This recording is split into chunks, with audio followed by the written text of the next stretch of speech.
What if I told you that the world's so-called a superpower has a weakness so big it could shake the very foundation of its global dominance?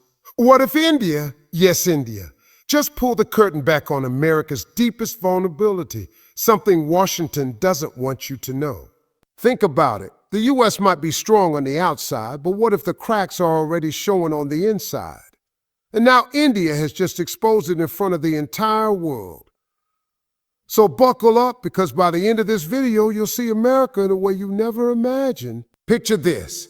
For decades, America has walked around like the heavyweight champion of the world, chest out, flag flying, and everybody else just watching from the sidelines. But here's the thing. Champions don't always fall because of a knockout punch. Sometimes it's the smallest weakness, the one they never even trained for, that brings them down. And when we talk about America, that weakness is hidden right inside the thing it brags about most.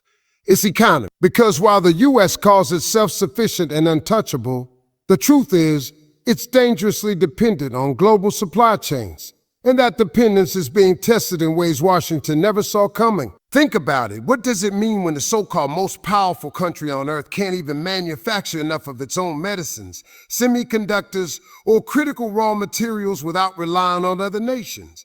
It means that power isn't as solid as it looks. It's like driving the fastest car in the world, but realizing you don't even own the gas station. The moment someone cuts off the fuel, that car isn't going anywhere.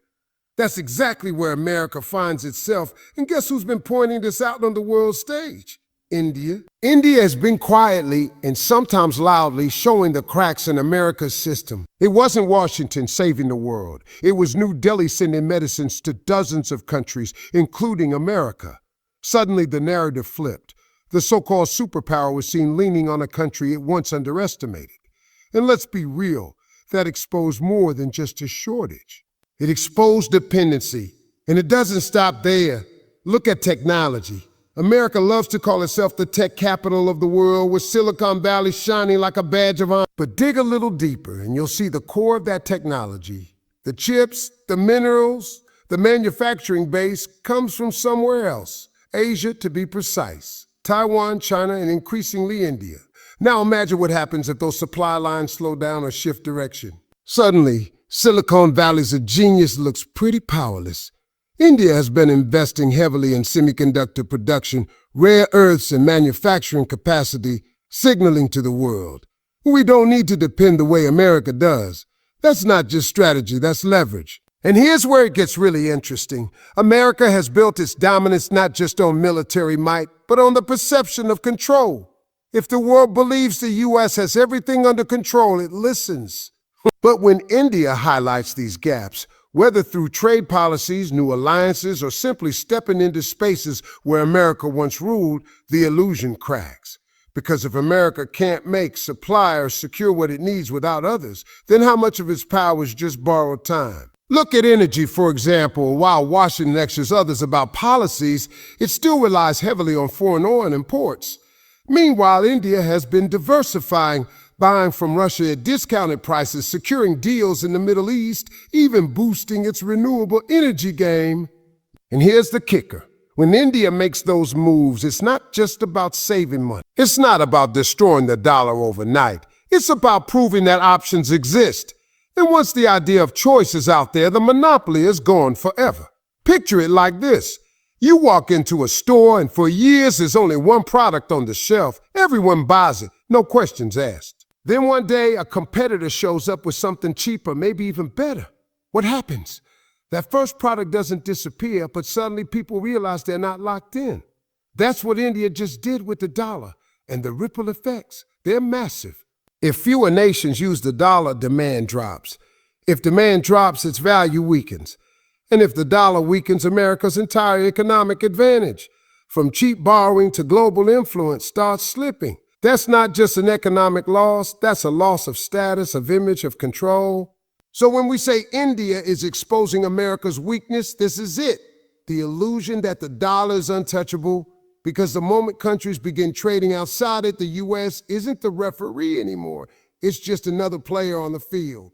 And trust me, for a nation used to being the coach, the captain, and the owner of the whole stadium, that's a reality check they weren't ready for. Now ask yourself, if India can shake the foundation of the dollar, the very backbone of America's global power, what else can it do? And more importantly, who else is ready to follow that lead? America loves to flex its muscles. Aircraft carriers sailing across oceans, fighter jets roaring in the skies, troops stationed in bases all over the world. It's the Hollywood version of power, and Washington has been selling that image for decades. But let's get real. Having the biggest guns doesn't always mean you win the war. Because here's the truth nobody in America likes to admit. Military might doesn't erase economic reality, and India has been quietly reminding the world of that fact. Think about it. The U.S. defense budget is bigger than the next several countries combined. They spend trillions to project power everywhere, from the Pacific to the Middle East. But what good is all that firepower if your economy is bleeding, your supply chains are fragile, and people are struggling at home? It's like driving a Lamborghini while you can't even pay rent. Impressive on the outside, broken on the inside. India sees this, and India plays the long game. Instead of pouring everything into massive military displays, it's been strengthening its economy, building trade networks, investing in infrastructure, and creating resilience. And that balance, the balance America often ignores, is what really makes a nation powerful in the 21st century. Because you can't bomb your way into prosperity. You can't sanction your way into respect. At the end of the day, money talks louder than missiles. Here's a perfect example. When Russia invaded Ukraine, Washington flexed its military alliances, NATO strategies, and sanctions like it was still 1990. But India didn't bite. Instead, it asked one simple question: what's in our national interest? And that meant buying Russian oil on its own terms, boosting its economy while the U.S. was busy funding an expensive proxy war. America might have looked tough on TV, but India looked smart in reality, and the world noticed. And this is where the weakness shows. Military might drains money. It eats budgets, demands endless spending, and forces nations to debt. America is already drowning in debt. Trillions and trillions, numbers so big the average citizen can't even wrap their head around it. But Washington keeps writing checks like the money will never run out. Meanwhile, India is proving that true strength is not in how many tanks you have parked at the border, but in how stable and self-reliant your economy is. Now let's flip the lens. America builds bases around the world to protect its interests. But every base, every war, every intervention comes with a price tag. But India comes in differently. It builds trade, offers technology, shares training, and respects local leadership. That's not just diplomacy. That's alliance building on a whole new level. And every time India strengthens these bonds, America's influence looks a little less permanent.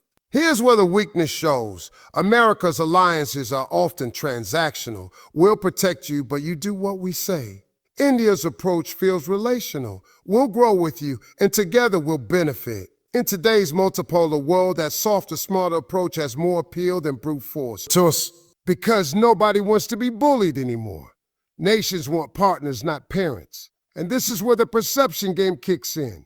If America keeps losing allies or watching them drift toward alternatives like India, it exposes the fragility of its influence. The world starts asking, if America's friends don't even stick with it, why should we? That doubt spreads faster than any press release. And once doubt enters the equation, power slips away. India has played this masterfully. It doesn't burn bridges with the U.S., but it quietly builds bridges everywhere else. So while Washington spends energy holding on to old alliances, New Delhi is busy creating new ones, stretching from Asia to Africa to the Middle East. And every new handshake India makes is a reminder that America doesn't own the global stage anymore. So let's call it what it is. Shifting alliances are America's nightmare. Because the moment allies start exploring options, America stops being the default. And when India positions itself as one of those options, calm, steady, and growing, it exposes just how fragile Washington's dominance really is. So here's the question. If nations once tied to America now feel free to walk away, what happens to America's so-called leadership? And more importantly, how long before the world realizes that if following Washington's lead isn't the only road to the future? India has already shown the cracks. The rest of the world is just watching and choosing. For decades, America has lived off one story, that it's the leader of the free world, the center of innovation, the country everyone else wants to follow. And for a long time, that story worked. But here's the thing about stories. They only last as long as people believe them. And right now, that belief is fading fast. Because the real power shift is happening in plain sight, and India is one of the countries making sure the world sees it. Let's be clear. America still has resources, technology, and influence. But power in the 21st century isn't just about who has the biggest military or the loudest voice at the UN. It's about who controls the flow of trade, who builds the technology of tomorrow, who creates partnerships that last. And in each of those areas, India has been moving up while America struggles to hold on. That's not just a shift, that's a transformation. Take technology. The future isn't just about who invents the next gadget, it's about who controls the infrastructure. Artificial intelligence, semiconductors, clean energy, digital payments, these are the new battlegrounds. America once dominated them all. But now, India is building semiconductor plants, leading in digital finance with systems like UPI, and pushing clean energy projects at a scale that shocks even seasoned analysts. Every step India takes in these areas chips away at America's narrative of being the one true innovation hub. And here's the kicker. The shift isn't happening in secret. The world is watching. When India successfully lands missions on the moon for a fraction of NASA cost, it sends a message. Power isn't about how much you spend, but how smart you spend it. When India connects hundreds of millions to digital banking in record time, it shows that leadership isn't about size, but about speed and execution. These wins aren't just wins for India, they're losses for America's image of superiority. Now let's talk influence. America has relied on its cultural power, Hollywood, fast food, brands, music, to shape minds worldwide. But culture today spreads differently. Social media, local content, and regional pride are taking over. India's soft power, from Bollywood to yoga to its massive diaspora shaping politics and business globally, is rising in ways Washington can't copy. Influence isn't about exporting McDonald's anymore, it's about connecting with identity. And on that front, India is hitting harder than America expected. But the biggest sign of this power shift is confidence. For decades, nations spoke softly around America, careful not to step on Washington's toes. Now countries openly say no. They resist pressure, they cut independent deals, they explore new alliances, and who often gives them the confidence to do that? India. Because when a country like India, with 1.4 billion people, a fast-growing economy and nuclear power, shows it can stand up to U.S. pressure, smaller nations feel empowered to do the same. That ripple effect is massive. Here's what America fears most. Not that it will collapse, but that it will slowly become just another player at the table. No longer the referee, no longer the star, just one of many. And India, exposing its weaknesses, accelerates that reality. Because every time New Delhi says it will buy oil from who we want, or we'll trade in our currency, it sends a message that the U.S. doesn't get the final word anymore. So let's call it plain.